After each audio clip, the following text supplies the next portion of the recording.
All right, people, thank you. Welcome to the Rich Life Projects. And today I'm talking to one of the legends and good friend for a lot of years, but just a person who's done so much in the combat sport. And not only that, on the movie screens and the karate, everything. Sam Greco, welcome to the Rich Life Projects, my friend. Thanks, mate. I hope to be rich by the time I walk out of here. Hey, you will be. The Rich Life, brother. Let's hope. Doesn't mean you got to have money, but you will be rich when you walk out of here. Great to be here, mate. What's been happening, my friend?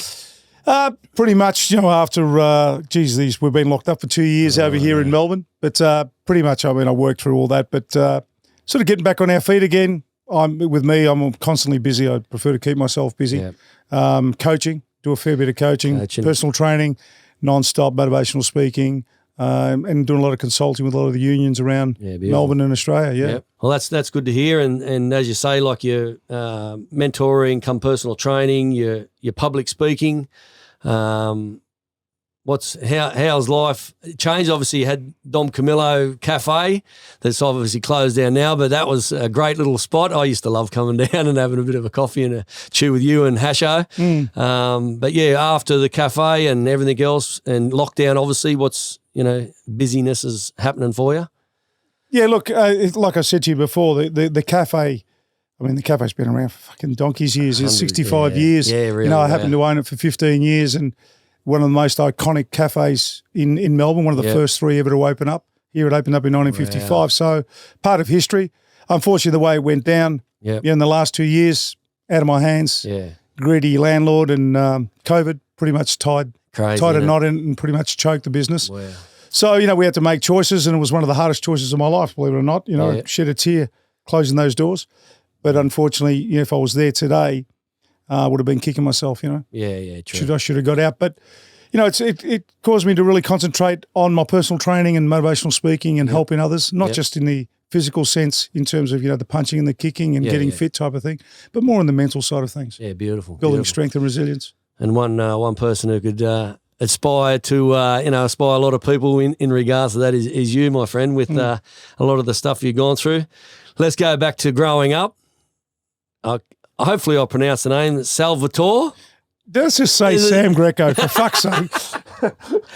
Brother, I'm trying to be professional here, brother. No, Sam Greco, but born as, is it Salvatore? It's Salvatore. Yeah, right. Wow, yeah. And good Greek name, obviously. No, it's fucking Italian. Is it? Oh, what am I talking about? I don't know me Greeks and me Italians. This studio's too small to punch on, but I'll tell you. Please don't do that. So growing up in Brunswick. Correct. Rough area back in the day. Very, very rough. And some of the statements in regards to growing up in that area, that's what sort of got you in realistically in the fitness and the health lifestyle? Yeah, it did. Growing up with a European family is fucking hard enough as it is.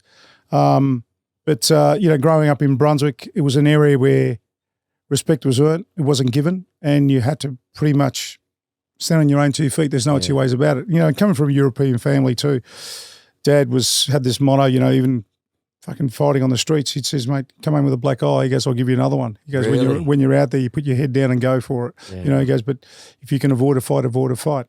And that was his mentality. So probably I feared him more than I feared anyone else on the street. But it was one of those things that I tell you what, I probably wouldn't be talking to you today if I wasn't brought up in that era. Yep. It really made me hard, really made me think on my feet.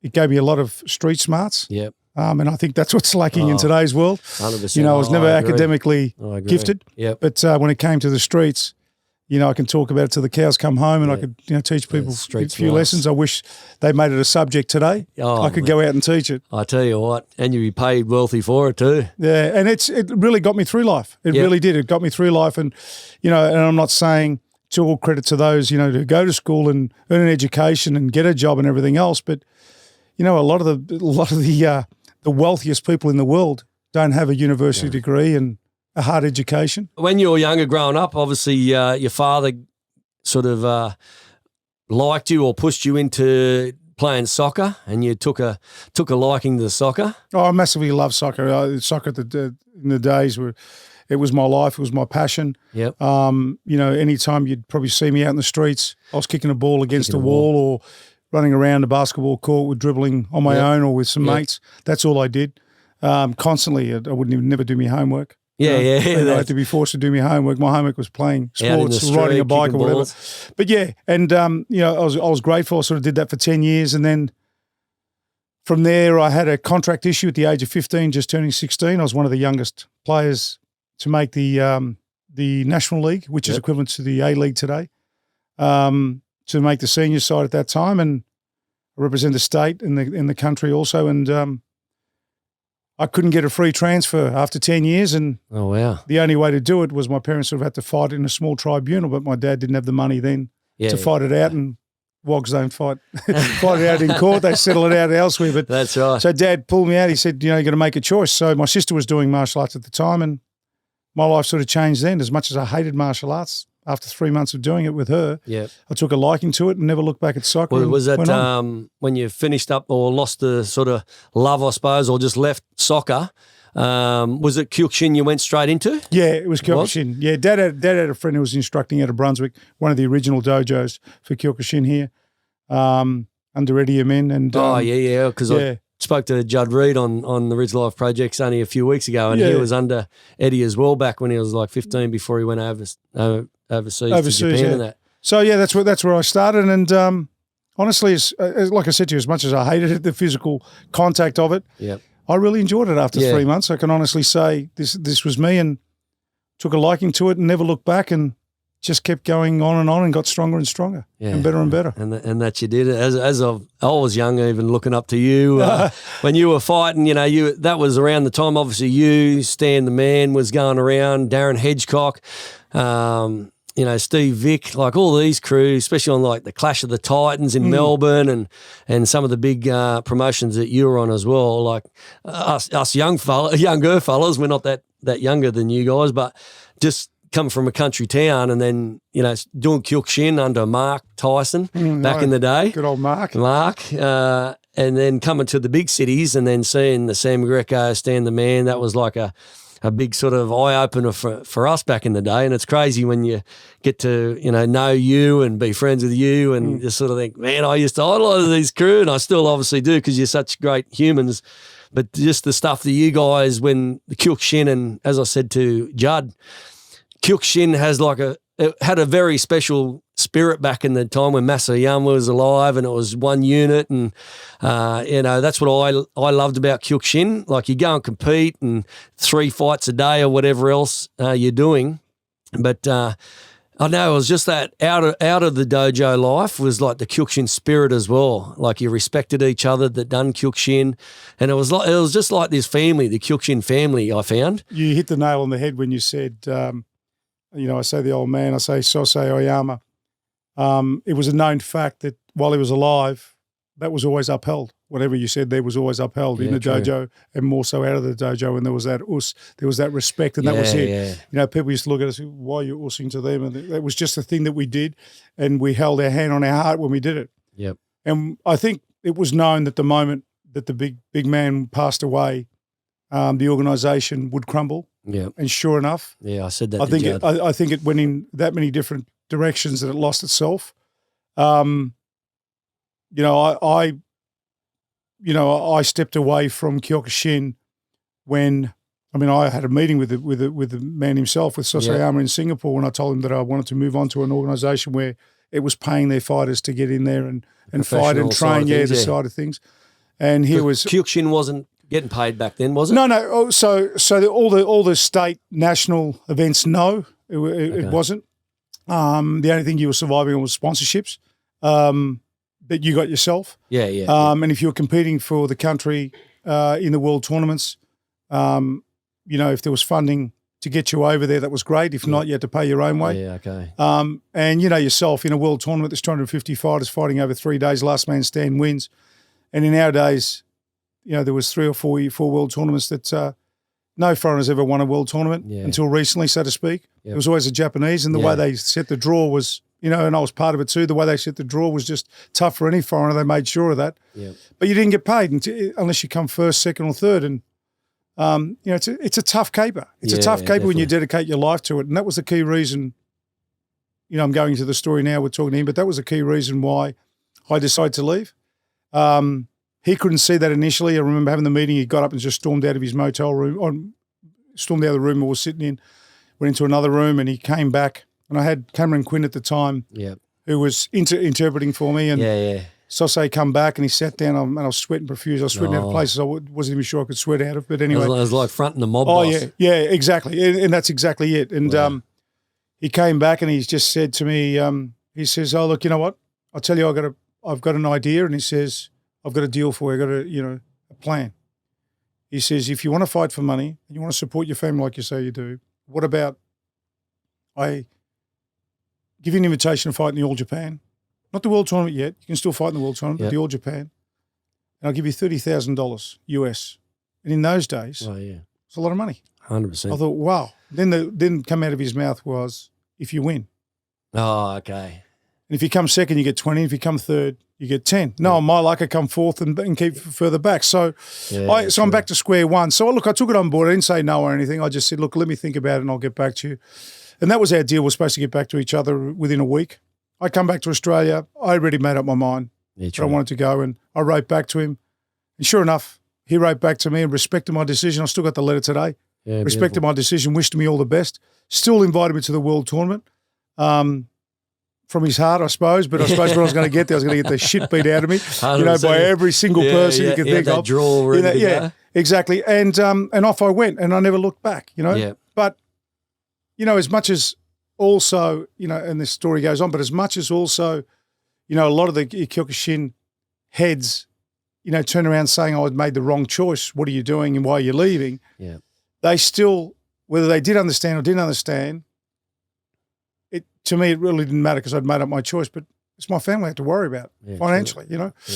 So what they thought was wrong, 2, 3, 4 years later, they started coming across. So they were hypocrites from the word go. So probably start realising, hang on, that was the right choice. It definitely was the right choice because it gave, look, no different to what the UFC is going through now about paying their guys. They've got a monopoly on things. 100%. Right? 100%. They're the bank. They are the major fucking bank. That's all there is to it. Dead right. They'll tell you what to do. They'll tell you what interest rate they want to charge you, everything else. If you don't like it, there's the fucking door. Out we go.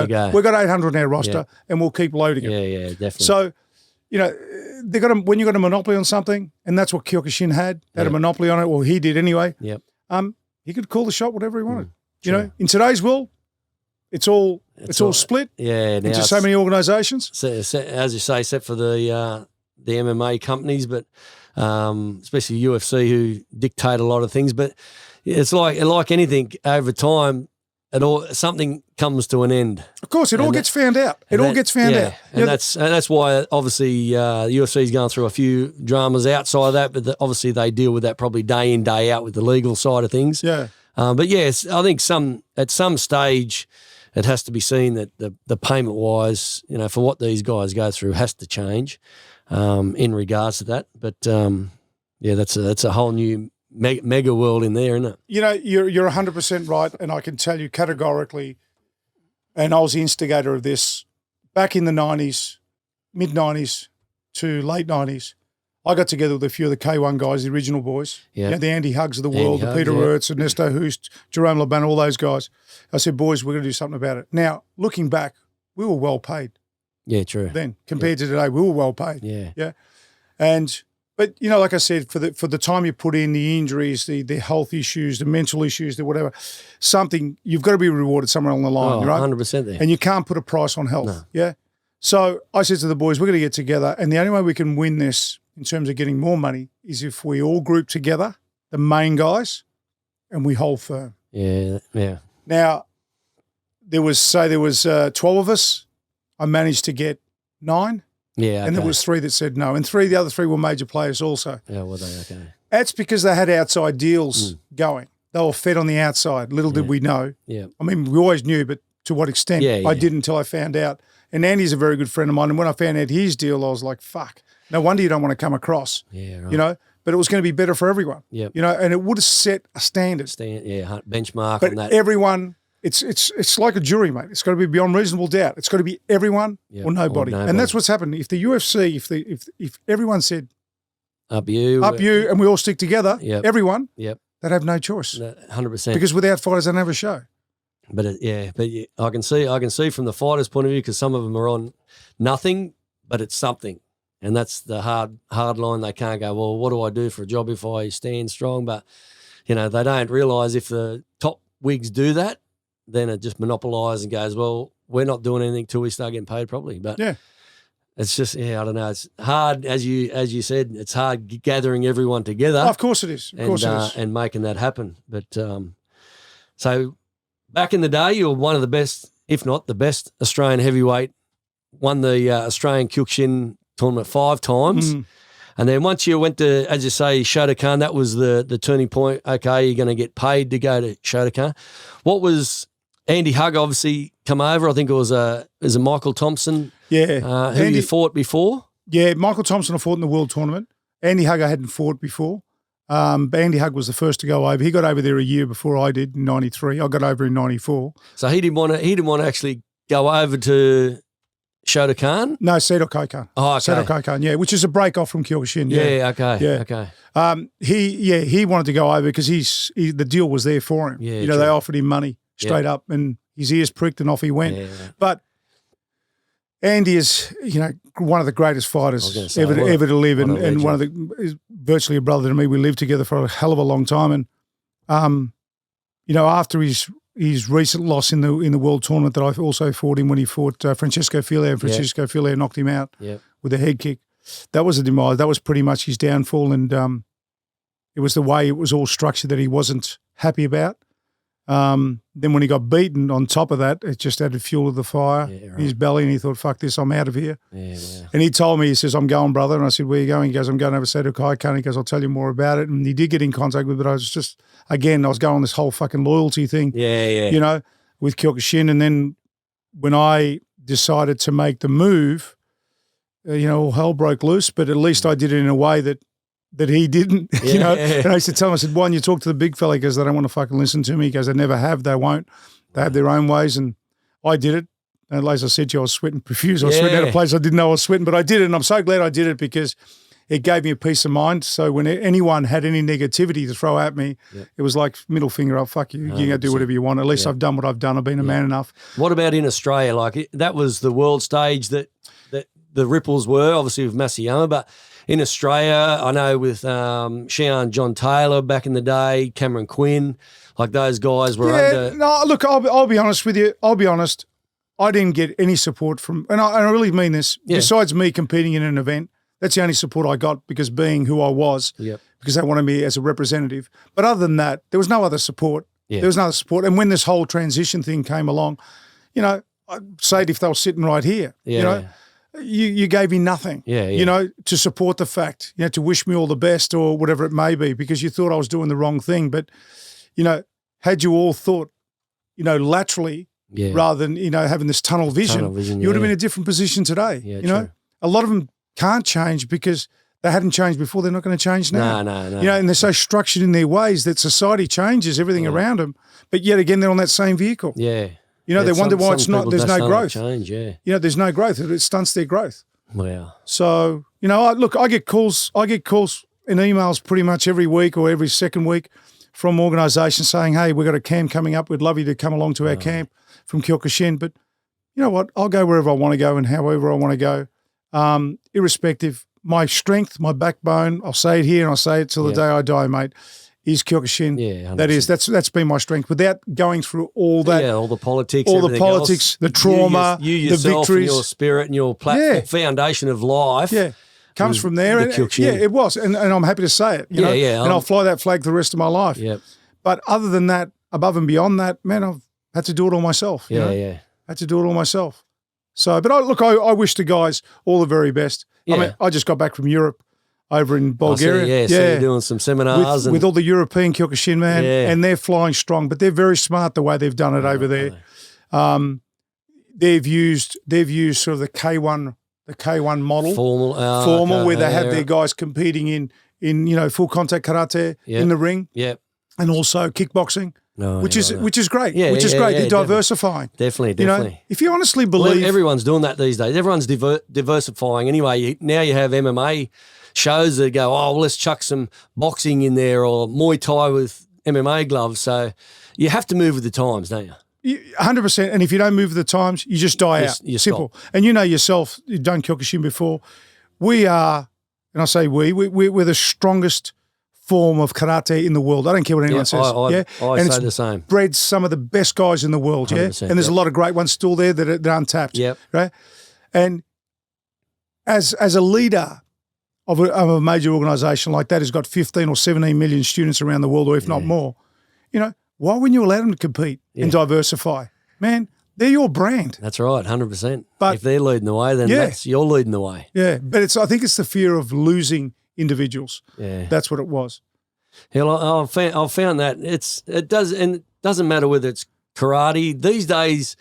Some places that I've travelled, obviously Queensland, New South Wales, Melbourne now.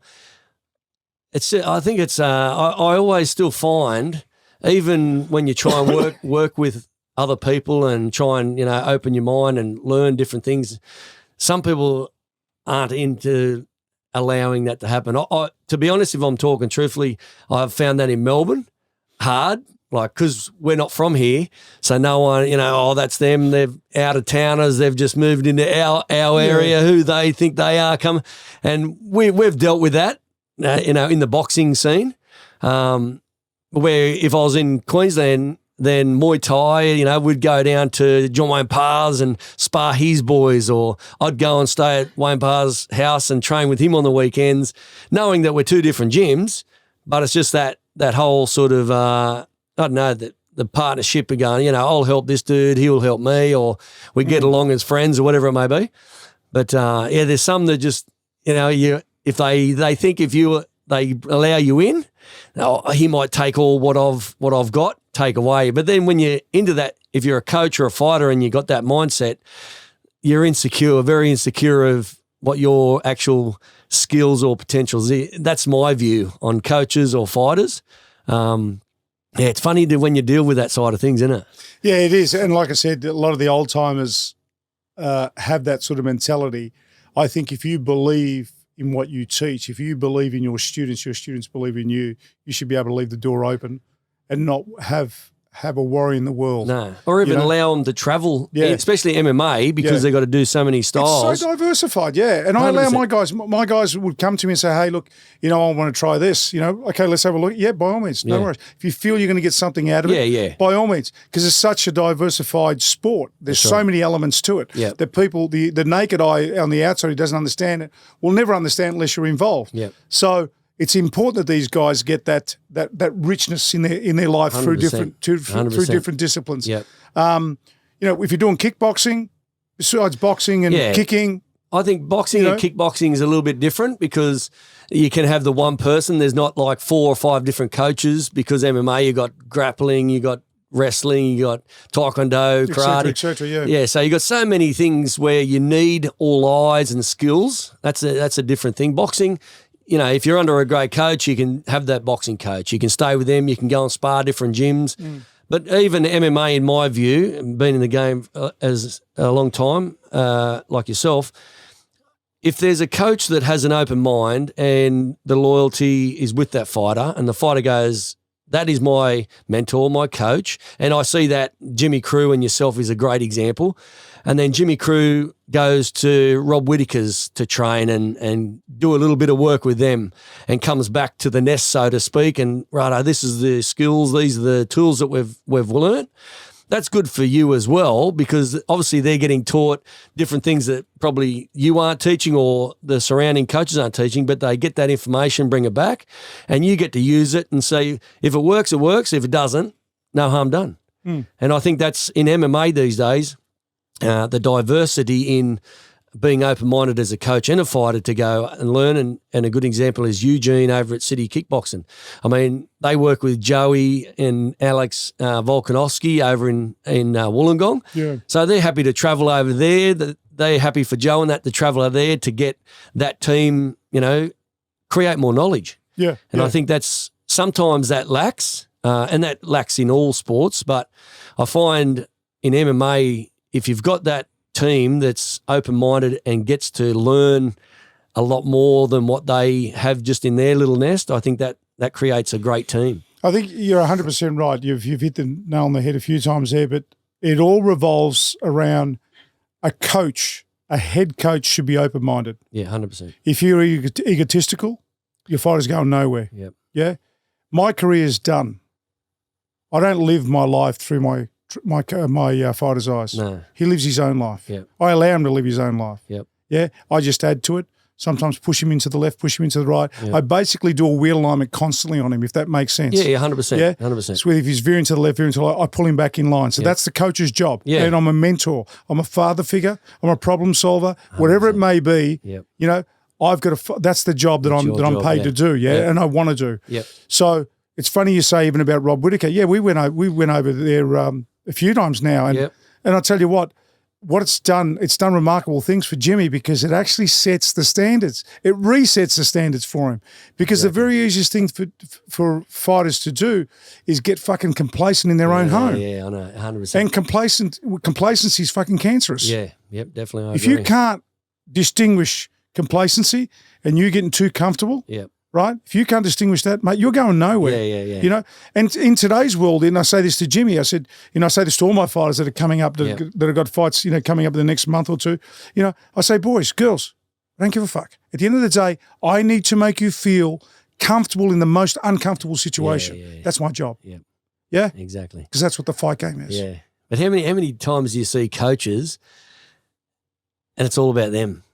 That's the saddest part I see. That's what I said to you before about them living their life through their fighters' eyes, and that's wrong. That's wrong. Even when you get into the Muay Thai and the kickboxing over the years, and you go and set up in a fight show and out the back, and you see all the noise, and it's the coach, throwing pads, works his fighter like for 10 rounds out the back before he even steps into the ring, and you're like, that's all about that dude. Like, whenever, and I'll use it in the boxing scene when Jeff Horn and Glenn Rushton, like you see Glenn Rushton holding pads, and he's a wild man when he's holding them, but when he's walking out with Jeff, he'll lead the way and he'll be waving to the crowd, and I'm like, well, this is the example to me, and he's probably a great dude. I've never met him, but that's an example to me where it's all about the coach in that scenario. And I think when it gets to that stage, fuck, your team's going nowhere. No, I'm totally the opposite. It's I never take the limelight from my guys, and that's including Jimmy. I've said it to you from day one. Yeah. This is his career, mate. I'm on the journey with him. If it's time to laugh, we laugh. If it's time to cry, we cry. Yep. If it's time to work, we work. And, when he walks out in those crowds, mate, he leads the way. Yeah. I follow. 100%. I'm his port of call when he's in there. I told him once before, as a head coach or as a main coach, I'll see the fight better than what you'll ever see it. Yeah. Your greatest asset when you jump in that ring is your fucking ears. Yeah, 100%. And that's the privilege that Jimmy has, and a few others that train alongside you. That's where you're open-minded. It's not about you, it's about the fighter, but the knowledge that they get from you, fuck, they can't even be put any money on it. Knowledge is powerful. I constantly say this to coaches out there. Get out and go to different places and learn. Don't be afraid to learn. You're not going to be found out. If you don't go, you will be found out. 100%. Yeah? 100%. That's what I say. Be open-minded. Don't be afraid to learn. If I got to learn off a white belt, I'll learn off a white belt. Even if it's a simple technique, it does not matter. True. And that's why there's an evolution, there's a growth, in this whole coaching thing. You never stop learning. The day you think you know it all is the day you should fucking retire Especially from coaching. MMA. Yeah, and MMA coaching is so fast and evolving so fast that we actually can't keep up with it. I remember when I first started, it was interesting, when K1 said to me, look, we've hit this thing where pride's sort of getting in our way a little bit. We want to challenge these pride guys. And I said, well, what do we have to do? They said, well, MMA, mixed martial arts. And I was watching one of their shows and they were kicking each other in the head on the ground and everything else. that was back in the Savage days. So Kazuyoshi Ishii called us all in a room and, in a meeting and said, how would you guys like to fight MMA? Just a main crew. He goes, I need some representatives. And me, the dickhead, when I say dickhead, put my fucking hand up, but no one else did. I thought we're all in on this. So I was pretty much the first to make that transition, but all I requested was get me the best jiu-jitsu coaches that Japan has to offer, the world has to offer, best wrestling coaches, and bring them out. I'm not going back to Australia. I'm staying here. And that's exactly what I did. And all I learned was the defense to every single takedown, every single friggin', chokehold or whatever. I didn't want to know how to put on a chokehold. I just wanted to get back on my feet and fucking punch on. Start punching on. Exactly. So it was silly for me even to try and learn. Not that I didn't learn them, but to even try and attempt to put a rear naked choke or a guillotine on a say for example a Noguera or something. Little nog, fucking crazy. Yeah, true. Mind you, there's a guy who gave me my first experience of an anaconda. Yeah. I was rolling around him one day. And he got me in an anaconda. I thought the top of my head was going to fucking blow off. Really? Yeah. Wow. Really weird. And he's got lanky arms and everything else. So I sort of learned the hard way. But it was one of those things that it was probably one of the best choices that I made. And we're still fighting with knees on the head on the ground. So, I'm glad I actually took it on. I wanted to lead the way for the other guys. And not many of the other K1 guys wanted to do it. And then I think Peter tried one. Peter Ertz tried one. Jerome Labana tried one. I think Mark Hunt eventually got involved in it. Yep. Ray Sefu, I think, had a fight too. So everyone sort of went through it. But it was a great transition. Look, again, coming from the strongest karate to one of the biggest organisation, K1, which was a heavyweight organisation, one of the most prestigious, to fighting, MMA, also wrestling and so on. It was fucking awesome. Yeah. Awesome. Oh, it was awesome for even the fans to be watching back in the day. As I said, watching you guys, Mark come back in the day, even all the overseas fighters, the Japanese fighters, and because when we were doing Kyokushin, that was like you guys have transitioned to the K1, and we're like, damn, these guys are like. But that's what I say. Like back in those days, when the Ernest Hoosts, some of Branko, Sikatik, Mike Bernardo. Like some of these names that you read out, Stefan Lecco and Ray Sefo, like that was to me looking, and I'm nearly 49 this year, but when I was going up and you watch those and you're in the fight game and you watch you guys going at it, with those sort of names, and those names carried on to some of the Pride, K1 and everything else, like that was the heydays of. It was a pinnacle. That was the real fight. That was Yes, you're getting paid, or you wanted to get paid. That's why you're doing it. Obviously, look after your family. But the prestige of being the K1 winner or the Pride champion, or that had probably a lot of prestige more than probably what a lot of things have these days. Oh, look, it was the sport. It was the organisation that everyone wanted to be a part of, and very few succeeded. Yeah. We kept the group very, very tight. Sure, K1 wanted just more and more. But its strength, and I say this categorically, its strength was from 93 to about 2001, 2002. Then after that, probably thanks to me, once I stepped away with it because of an injury for 12 months. And I'm going into the story, but this is how it all fucked up, to be quite honest. I had a really bad shin injury. Yep. Was at a flexion, had a real bad break through the shin, not a complete break, and I was told to give 6 to 12 months off. Yeah, true. So I had a friend of mine who was wrestling with WCW at the time, and he said to me, "Why don't you come over and trial there?" I said, "Oh, look, I just don't want no impact work for my." Is that the wrestling? Wrestling, pro wrestling, pro wrestling in America. It seemed like every time when I had Mark Hunt in, and a lot of people didn't know he done some pro wrestling, but it was all like the K1 guys and the Pride. They all shifted and done a bit of pro wrestling. So obviously there was still decent money in the wrestling. It was. And I think he would have probably done it in Japan. Japan's hardcore. Yeah, true. America's a bit more showboaty, so to speak. Yeah. But I went over and scored a 3-year deal over there and signed for a 3-year mega deal, which was really good. And then after a year and a half I was there, I was filming a movie back in Australia, and the company went bankrupt. No. The Turner Group went bankrupt, which is only one of his companies, one of millions of his companies. Yeah, true. So I had no fight contracts. It really didn't worry me, but that's where I met Bob Sapp. At the time. Yep. And I'm the one who instigated Bob Sapp coming over to K1. And I remember you saying, Yeah, so, and I think that was the start to the end, meaning for all that Peter Ertz, Ernesto Hoost, Andy Hug, who has Mirko, Mike Bernardo, Jerome Labana, et cetera, for all the stuff that and that we worked for so hard to make K1 the top of the sport. Yes. It all went quickly downhill when I introduced Bob to K1. Bob was very animated. Yeah. Great spokesperson. Yeah. couldn't fight to fucking save his life. Yeah. But if he hit you, hammer hit you, it would have put you through the floor. Strong as, because I moved around, sparred with him for so long, even in the wrestling. He'd crush people. Ernest Hoos fight come to mind when you see the size. See the size difference in there.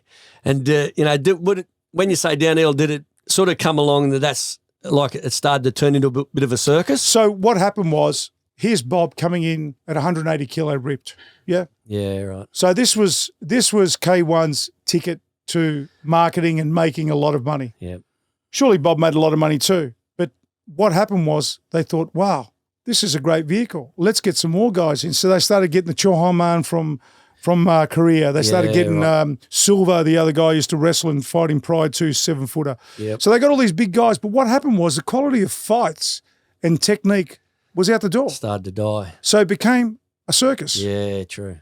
And they rode on that for about 3 or 4 years, 5 years. Yep. And it just crashed. Yeah, I always thought the backstory to that, because I'd seen bits and pieces after K1, and then I didn't start taking notice when Bob jumped in there, and there was a few others, and I was like, no, it was all over. I lost interest after that. So what really hurt the organisation then, besides the promoter, avoiding paying tax and got a jail term and everything else. So that was all our well-earned money. It didn't go anywhere. But look, irrespective, that's exactly what it was, its demise.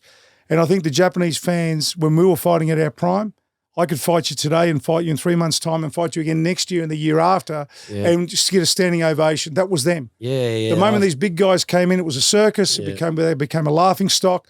Sure, it was probably good for promotions and everything else and commercials and you name it, but it did nothing for the fight game. It just ruined it, and that was it. So, am I to blame for that? No, not directly, I'm not, but I brought K1 a guy that they made a hell of a lot of money out of. Yeah, true that. Yeah. Made a hell of a lot of money out of it, but here's a guy, I think he's still going around living in Thailand now, poor Bob. Is he? And just going around fighting for 5-10 grand, just falling over people. Really? Stupid, but yeah, you got to have some dignity. You got to have dignity and pride somewhere along the line, don't you? 100%. That's the sad part about this game is you get idolise people, and when they become, the word I use, legends or all-time greats, I don't really use that often these days because everyone's saying the word for someone who's had 3 fights and won a belt. Oh, they're the GOATs. They're like the Mark Hunts, yourself, Ray Sefu, all those guys, man. These are guys that are greats. Yeah, I class as GOATs whether I'm well. in there or not, it doesn't not matter. But what I'm trying to say is, these are the guys that put kickboxing on the map. Yeah, 100%. Worldwide. That's it. Yep. But they fought who's of who too. Yeah, it wasn't the Bob Saps for comedy reasons. No. But that's why K1 was so interesting for so long. It was a fucking punch-on. Because you knew whether you guys have fought 3 times over the last 2 years, you're going to have an entertaining fight. Get your popcorn out, it's on. And that's what the Japanese, and that's why they were filling arenas, from 30,000 to 100,000, is because they didn't care. They knew there was a war. It was on. Yeah. That was it. There was no two ways about it. And, you either got through or you didn't get through, but you'd come back to see another day, and they always applauded you. Yeah, definitely. And that's why Japan, I call it my second home. Yeah. And it was like, if you picture the old days, like if we lived in the old days, like in Rome, the gladiator days, that was like what it looked like watching it on TV, where the Japanese crowd, like the stadium's full, and then the 2 guys going at it. It was like a gladiator fight because you knew it was real and it was like to the death. Yeah, look, it was the entertainment side of things. They started really getting to the entertainment side of things. Perhaps they could have done a little bit more with that, but it was awesome. We were well looked after, through training, through the fighting. We were given, endorsements, commercials, royalties, and so on and so on. But like I said, everything that's good comes to an end somewhere along the 100%. line. The way it came to an end, I wasn't too happy about because it absolutely destroyed us. Yeah. But overall, I look back and I think to myself, I can't believe that I'm, I can, but I can't actually believe that I was part of that era 100%. and part of history. That's always something to look back at and just go, wow. Just look in the mirror sometimes and go, wow. The only thing I would have liked the guys, and we've been talking about it with Peter, because I see Peter Ernesto, Sammy Shields, I see them a fair bit. I talk to them a fair bit. Nice. I actually spoke to them 2 days ago. They're in Bulgaria at the moment. Are they? Doing some work, We're trying to revive the heavyweights again. Yeah, wow. Yeah, Peter, myself, and a few of the others. trying to get together where ex-fighters become coaches, Yep. and we bring our students together. Yep. For a student versus student punch-on. Wonder. I mean, So you can't Peter's student versus my use student. you can't use the K1 anymore, can you? Because or Pride, because UFC own that, or Zuffa or whatever. Yeah, but Zuffa, yeah. geez, it'd be good to see all the old heads get together and go, let's bring back that sort of. And you'd probably have to do it in Japan, would you? Oh, that's exactly where we're going to do it. We've got some sponsorships. We've got some sponsors that Peter's talking to at the moment.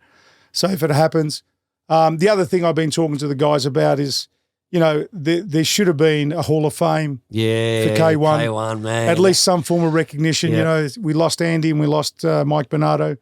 That's where UFC do things so well. Yeah, and at that stage, not paying wise, but just their recognition, for even old times, if they have a dispute with someone and they're still welcomed in the Hall of Fame.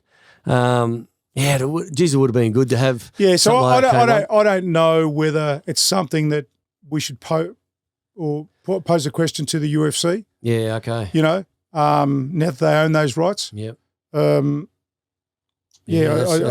don't know, but it'll be nice. It would be definitely to. It would be nice. Some of those names, because even the young ones growing up today, and you say those names, some of them wouldn't even know who they are. But you're like, wow, if they just had something there, recognition, and then they could go back and watch some of these fights, they would sit there and go, wow, that was the era.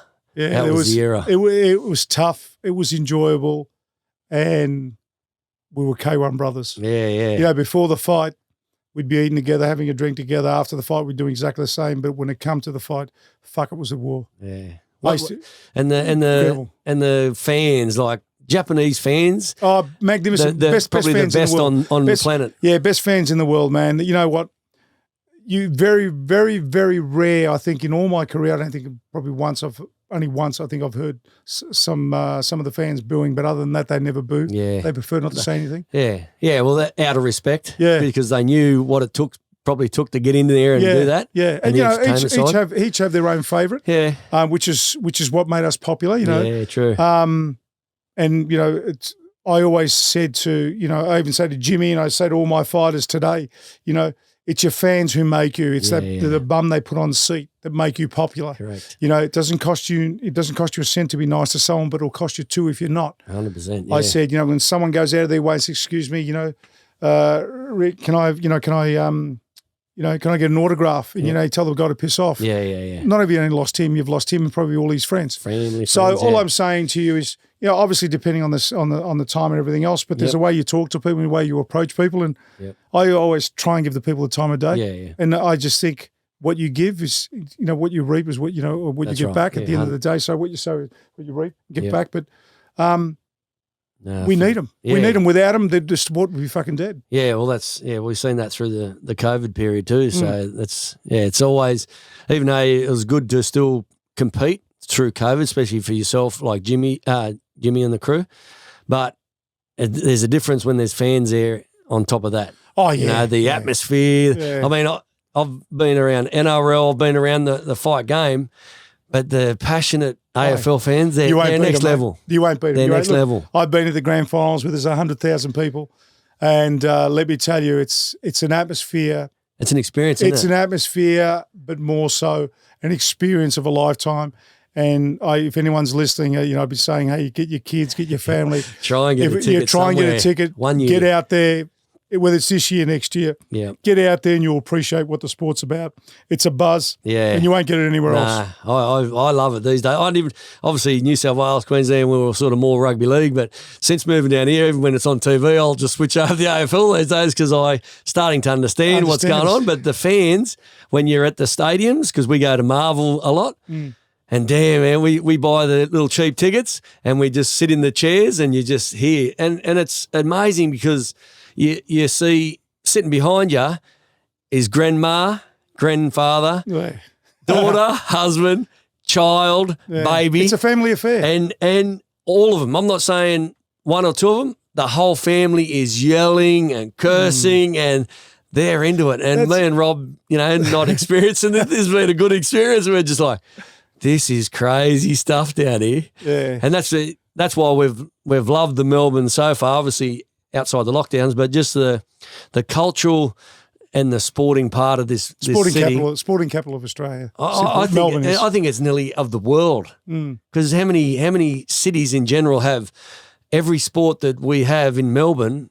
It's a crazy city, and such a colonial type of city. It's an experience of a lifetime. You know, you're talking about those major events. When people talk about Australia, people talk football. Yeah, you talk about Melbourne. Talk about football. Yeah. And that's their home sport. You know, there's also tennis, there's also cricket, but football's the key. Yeah, football's 100%. the key. It's such a massive sport, a massive business. Oh, it's a massive business. Yeah, outside of that, when you say it's a sport, it's not a sport, it's a business. It's a business. And I'll tell you what, it's a thriving business from what I see, but you can't, as you say, you can't do these things without crowds. And when you're getting to a semi-final, and it's not even a semi-final, even when you just get to a home game and you got 70,000 people, like you go to NRL and they're pushing 12 or 13,000, there's the difference. You go, that's why they're doing it wrong, because from me, outside looking in, it's the grassroots of AFL that are getting the kids living and breathing it since they're born. As soon as they're born, you talk about the team you barrack for. And some of the educate them at home. Oh man, that's what's happened. That's what's happened in Melbourne and AFL.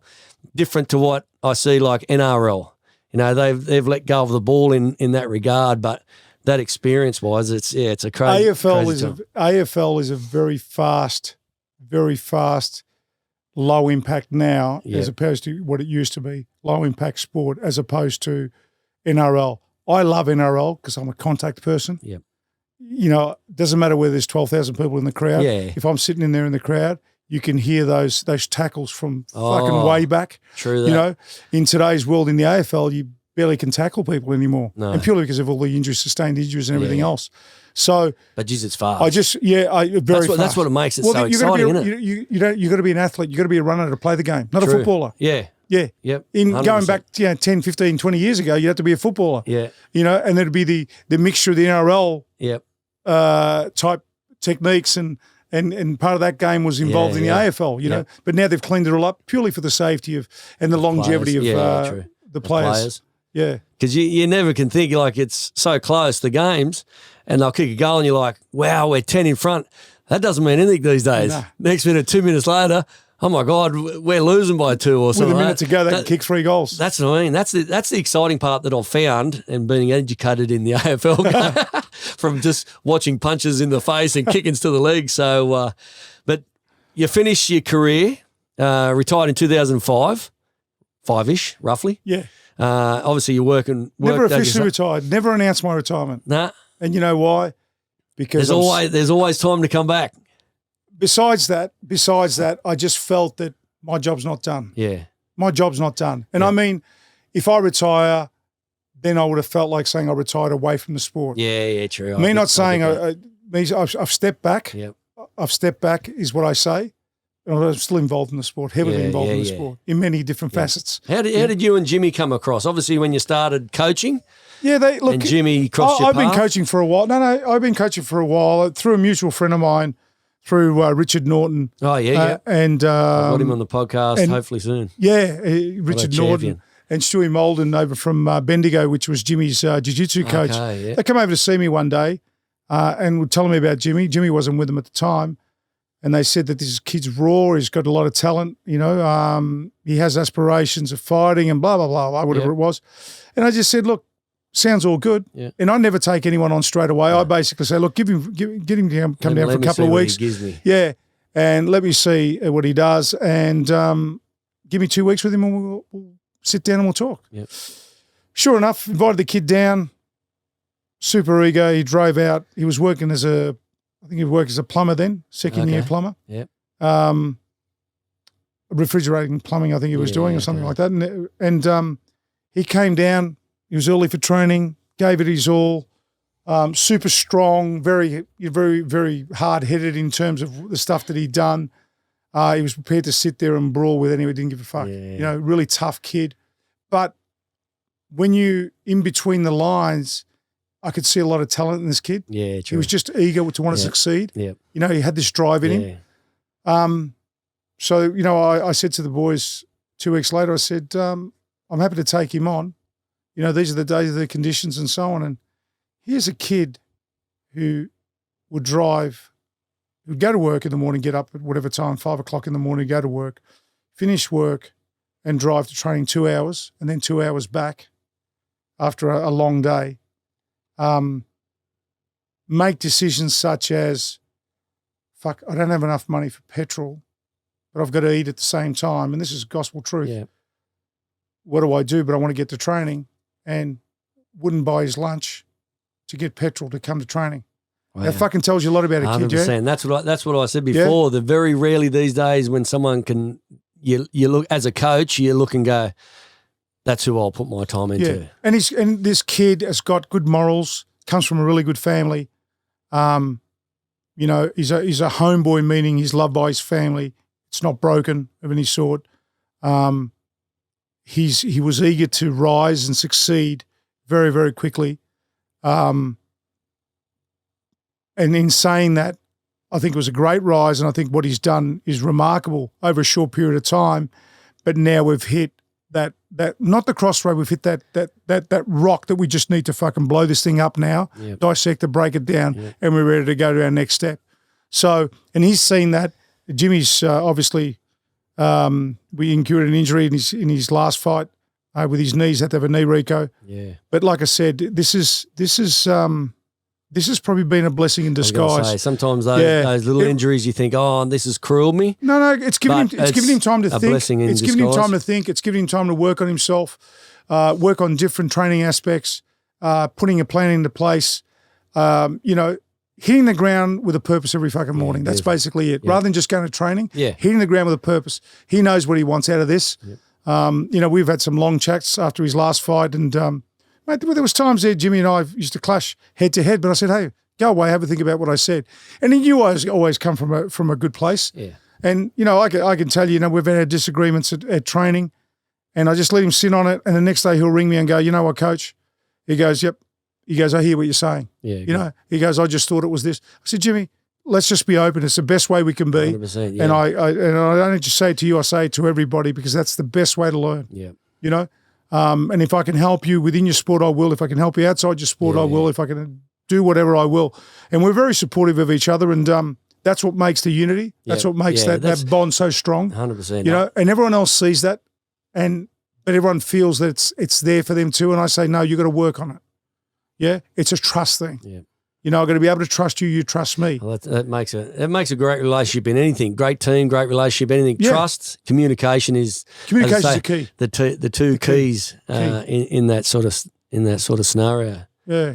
But no, because I see, he seems like a good kid. I've never met him personally, but he's absolutely beautiful kid. It's like I said, with him, you know, people say about education at school. Yeah. Fucking education doesn't start at school. Education starts at home. 100%. At home. That's where I think society's lacking these days. 100%. With some parents are too busy still keeping up with the Joneses or keeping up with social media. Got to look the part. Got to make out I'm living $1 million life on my budget of $1. You know, just to project things to people. But no, that's a great story with Jimmy, and I hope, you know, once he does come back and you guys, you know. Oh no, look, I can rest assured that this kid will come out trumps at the end. Yeah, I know he will in whatever he does. He is. He's determined to succeed. Yep. He knows exactly what's involved now. Yep. We've spoken about this. We've sat down. Because as much as I've got to do my homework, he needs to do his. And true that. You know, it's one of the things that, you know, when I first started coaching was, no, you look at the fights and just tell me. And I said, no, we need to be on the same page. You've got to look at this. We're going to look at the same picture. Yep. But you might be looking at it a bit differently than me. Yeah. That's right. So we're going to talk about it. Yep. So all that's come to fruition. It's been great. And I use Jimmy as an example to a lot of my other guys. Because the relationship's not perfect. No. And it never will be. No. You know? And if it is, something's wrong. Yeah, a perfect relationship causes complacency. And I said it before. Complacency is cancerous. Yeah, it's true. You know? So I'm glad that it's not, and we've got our differences. That's what makes us so unique. Yeah. But it's really good. So we'll see a lot more of him in the coming months. Yeah. So I can't wait. It should be good. Yeah. So once the coaching wise, acting started. Yeah. And what was what was it like? I mean, as you say, you work with Rich Norton, who's on the Mad Max movie at the moment, and hopefully I'll get him on the Rich Life projects down the track. But, going from that, obviously you're a fight consultant, you're doing a lot of advisory stuff with martial arts, as someone as your stature would. But turning you to real life fighting and then making a lot of friends in the acting world and then changing all that to acting. What was that? Like, obviously it would have been a buzz in one way. It definitely is. It's living your life on a different high. Yeah. If that makes sense. Look, and thanks to Richard Norton, we mentioned his name before. He was the guy that sort of introduced me to acting in 1993 or 94, I think it was, on one of his first movies here. It was an Australian production called Under the Gun. Under the Gun, Under the Gun. And what was your name? I was just trying to. Oh, yeah, good. What was my name in that? I can't remember. Fist of. No, it was The name of it was Under the Gun.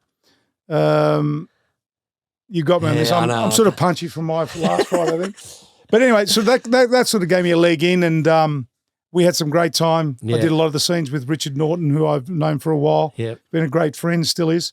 And it sort of spiraled from there. And the year after, I got something else until I eventually did a major movie, Scooby-Doo the movie. Which still showing today, thank God. Yeah. Played Zarkos in that alongside Sarah Michelle Gellar and Freddie Prinze Jr., Rowan Atkinson. And tried to attack poor old Daphne. Yeah, good old Daphne. I did also doubled Stone Cold Austin in the Condemned the movie. Yeah. Which Vinnie Jones, some of the movies Condemned, Two Fists, One Heart. Two Fists, One Heart. A boxing underbelly. Yep. Everyone, in Australia, everyone paid attention to the underbelly because everyone wants to be a gangster. It was the life then, I suppose. Yeah, back in the day, and you would, as I say, growing up in Melbourne, and I grew up with all of them. And I was going to say, and obviously being friends with a lot of those crew and just seeing it firsthand. It was close to my heart, unfortunately. It would have been crazy times, and obviously getting to know Paulie Fennick. Oh yeah, with the pizza Fat Pizza comedy show. And a lot of people knew you from that comedy show as well. But as you say, Scooby-Doo was the. Did you do any movies after the Scooby-Doo? Oh yeah, done a lot of TV stuff after that. Did what is it called? Killing Time, which is the Anza Fraser story with the lawyer that went to jail because of drugs and everything else. Okay. He was representing a lot of the underbelly guys too. Did that. Did Rush, TV series Rush, Australian Gangster. Yeah. God, that's right. And it goes on and on. I watched that. It goes on and on and on. So a lot of, I'm sort of stereotyped to play this good standover, not standover man, sort of good baddie, but a lot of them I get shot in because they know I'm dangerous in real life. But no, all jokes aside, it's been an awesome experience. Yeah. I actually got offered a role over a 10-part series in New Zealand, which started August, but I couldn't get over because I was travelling at the time. Yeah, okay. So that would have been another one which was showing on Stan, a 10-part series. But look, the offer's come. It's not primarily my top job. Yeah. I don't call myself an actor. Yeah. Because the truth of the matter is, in the acting world today, 98% or 99% 95% of the actors are all unemployed. 5% actually work. Yep. So, I hate to call myself an actor, but I'll be sort of on the end of the list. Just amazing. It's been awesome, and I met some beautiful people. Yeah. Through my management too, who Village Roadshow at the time. Yep. They were making movies. They made a lot of the Matrix movies and everything else. True that. Yep. So they run all the big cinema companies and movie companies around the world, et cetera, et cetera. So I was very fortunate to meet some great big names. Yeah. That people would dream of. So, When you say Steve Cole, Stone Cold Austin, obviously a massive wrestler, but you were his double. I worked with him. It was quite funny. When we were on set, Richard was on set doubling Vinnie Jones at the time too. So Vinnie Jones turned around to Richard while Stone Cold was next to me, because we were doubling each other, telling each other, virtually making them look good. Yeah. And Vinnie goes, hey, camera gets me from here to here. That's my job. He goes, just fucking make me look good. Yeah, that's all. He goes, just make me look good. So he had his priorities. Yeah. But look, Stone Cold, great guy, absolutely great guy. He's a boy's boy, man, a man's man, and beautiful. Yeah. He obviously he's bad knees. And there's so much he could do. But, from wrestling. He carries a lot of injuries. But, I did all his fight scenes, most of his falls and everything else. Yeah, right. So I did. But, even through his wrestling, a lot of those bumps and falls, man, they're all real. The blood's real. Don't kid yourself. I did it. I was just about to say, when you do see the Hulk Hogans and all that, and then you actually see docos after they're finished their fighting, they're on medication, their back's gone, their legs are gone. They can't walk out without medication. Yeah, it's amazing how many actual injuries, when people go, oh, that's not even real. But when you're jumping from a top rope, you're slamming into the ground, you're slamming onto a body, you're getting, sometimes even in practice you slip and you do hit them or kick them or whatever else.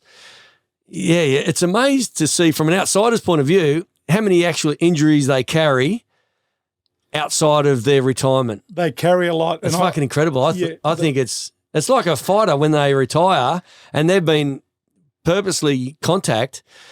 They're just the same as what a wrestler was. The rules of wrestling is this: if you're not dead, you keep going. Yeah. And I'll give you an example. I was wrestling in Japan, come from America, went over to Japan, and the All Japan said to me, "Would you like to wrestle?" I said, "Yeah." So they made a main event, and it was a tag team main event. Okay. So I became a Mexican.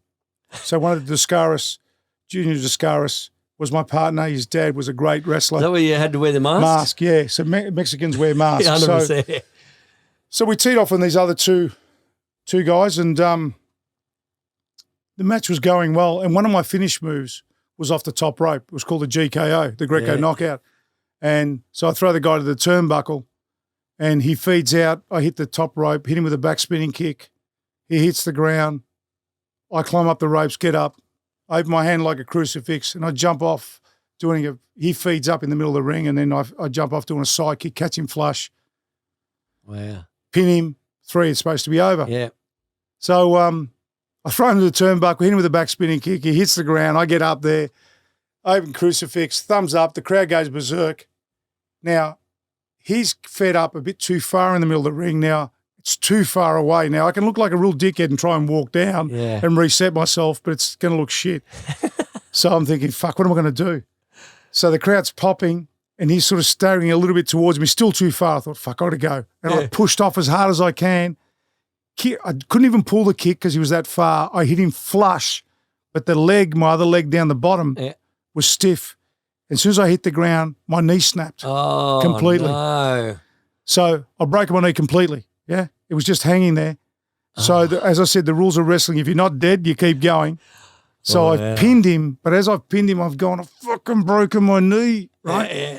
Talking to him? Talking to him, right? A Japanese kid, and he's kicked out, which was what it was because it was supposed to be a false finish because my partner now was supposed to come in and do his gig on the guy, another guy. Wow. So he kicks out, and I've literally crawled to the corner, tag my partner in.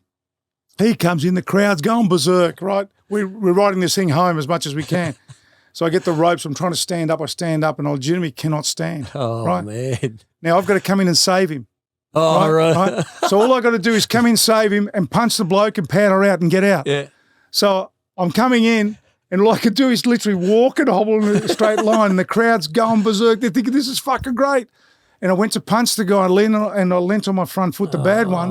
My knee's given way, and I've caught him flush on the chin. So I've rocked him. He's got up. He's given me the biggest boot in the guts, legitimate boot in the guts. I've rolled out of the ring. He's come out. He's literally stomped on me out of anger, right? And I've grabbed him, ankle locked him, pushed him down, and he snapped his knee. I said, fucking broken my knee. Fucking broken my knee. He's given me the last kick. I'm going, I couldn't breathe anymore. Wow. So he's finally realised I was injured. Meanwhile, my partner's in there, does his Frankenstein off the top rope, and we win the match. Oh. He's going to be coming in the ring because we're winning the match. I go, no, I can't. Literally, I was holding the apron on the outside. We walk back as the moment I've hit the back of the curtain and I've left the crowd, I've just collapsed. And the doctor's come. He's literally grabbed my knee, my leg, and gone from left to right, snapped it clean. Oh. I couldn't even look at that. So the crowd thought it was a big gimmick. He's going, it looks great. Look at the knee. It looks great. I've broken it. I've broken it. So they're the rules of wrestling. So that's what made me keep going. I was determined to finish at all costs. But do they injure themselves? Oh, yeah. 100%. Oh, yeah. You take Wow, bumps and falls, your neck's the first thing to go. Really? Yeah, your neck is the first from the bumps and falls.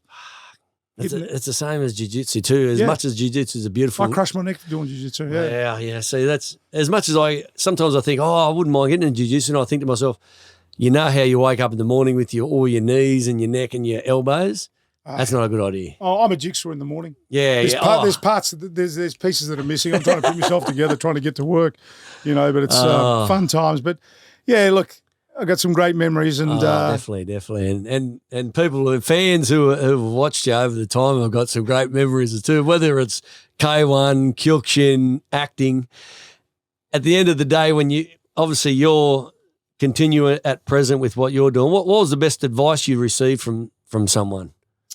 Coaches, friends, family? Look, the best advice I ever received from a particular person, which was my mentor, coach, father figure, Graham Burke, was my manager. Still is my manager. Yeah, true that. 35 years down the track, we're still in contact pretty much weekly. Yep. He just said, in order to succeed in life, son, he goes, do what you're good at and pay people what you're bad at, and you never go wrong. Yeah, true. Wow, we try to do so many things. As a little wog growing up in a little house, Italian background, Italian family. We'd cut the lawn, wash the concrete, fucking wash the house. There's a puncture, we'd have to fix the puncture. If the lights went out, we had to change a globe. We became electricians, we became bricklayers, we became everything. True. So we're wasting our time and not actually living life. Yeah, right. And one of the greatest lessons, and I won't go into it, but one of the greatest lessons he taught me was do what you're good at and pay people what you're bad at, and you never go wrong. Wow, that's so and that's the honest truth. And that's sometimes we waste our time to save that $1, but it costs you 100. Yeah, right. On the other end that you're not making. And if there was a young female or male, and you had to give them advice, would that be similar, or what would you have? What sort of advice would you give the young'uns these days? What we call the young ones. The advice I'd give to anyone, including my kids, and I say this, we can sit there and I can tell you how bad or how good my life is. Yeah. But just be fucking grateful that you can wake up and you've got one. 100%. 100%. And you've got one. So every time your feet hit the ground in the morning, be blessed, mate. You're blessed. That's all you are. You're blessed. Yeah. Hit the ground with a purpose. Yeah. Get up with a purpose. And did you find a lot of that more? Because obviously you had that heart attack a couple of years ago now. Did you find a different perspective on everything you've done in your life and then having a heart attack? And then having a bit of more like going, holy shit, more perspective on, as you say, probably not taking on fighters that don't give you any time or just in general life. Did anything really happen after that? Well, I'll tell you what resonated. What resonated after my heart attack is what was valuable and what wasn't. 100%. And the key thing that's valuable is fucking life. Yeah. Full stop. Yep. Yep. And, and loving people around you. The people that genuinely care, love them back. And sort of the thing that really, besides that resonated was I prioritized things. I started putting things in priority and saying, right, the things I used to worry about. And I'll give you an example. Your life might be great now. You're doing these podcasts, and I've got another one straight after that. Next week, I've got another 2, 3. Yeah. And when people say, hey, can you do this? I'm like, no, look, I'm busy at the moment, but we'll do it. Yep. And all of a sudden, as busy as you think you are, that you've got no time in the world, right? And things can't operate without you. All of a sudden, you have a heart attack and you're in hospital. And you think, shit, what happened to all those things I was supposed to do that I can't do now? Life's still going on. Exactly right. Life still goes Everyone on else's life still goes on. Yep. So that's why I'm saying to you is work out what brings you joy. Yes. Work out what makes you money to pay, your lifestyle, your family's lifestyle. And don't waste time on shit. And honestly. At present, and going off the back of that, what is Sam Greco's rich life these days after everything you've gone through, and as you say with the heart attack and all, at present, what gives you that warm feeling, that love in your heart, your rich life for Sam Greco these days?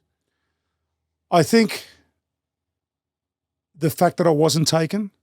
I had 2 heart attacks. 2 heart attacks. Wow. Yeah, the first one I had a stent put in. The second one, when I had it, both training, The second one, I ended up getting what I really, really despised of because my dad had five bypasses. Yeah.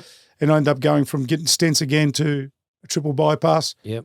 Mate, I embrace stuff, man. And you know what? You really need to go through hardship to appreciate the goodness. Yep. Yeah. You need to. Yeah. You need to go through hardship. And I'm not saying hardship is good. Yeah. Don't treat it as bad. No. It's Don't treat it as when they say bad. failure. Oh, failure is the end of the world. But no, failure is good. I failed more fucking times than I was successful. But that's what made my success so great. Yep. The fact that I knew what it was like to fail Yep. and to be rock bottom, Yep. that I know what it's like to be on a high. Yeah. How do you know what's good if you haven't experienced bad, That's et cetera, et cetera? 100%. So that's my life about today is I'm grateful, man. Yeah. I'm super grateful. Yeah. You know, I'm not super religious. I believe in God. I love God and everything else. I'm grateful, man. I really am. And you know what? I just look at stuff and I go, right, is it a priority to me right now? Is it going to change my life? Yes, no, maybe. Is it going to help someone else? Yes, no, whatever it may be. And I put it in order. That's what that's what it is. Perfect. And I don't run around like I used to, like, you know, before I was making everyone else happy bar myself and I was just exhausted by the end. Yeah.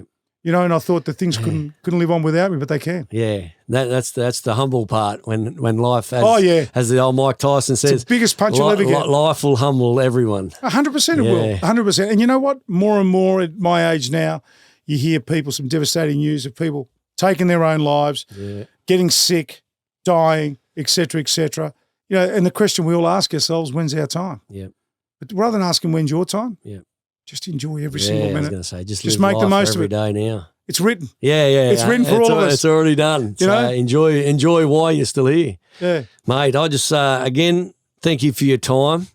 For the Rich Life Projects, and I've always I wanted to sit down with you and just rack the brain in your stories, mate. And as I say, as a young fella growing up watching you fight, and now sort of being sort of a associate friends with you, and that, and it's just a full privilege for having you on the Rich Life Projects, brother. Thank you for having us, guys. No, appreciate it, brother. Thank appreciate you. it.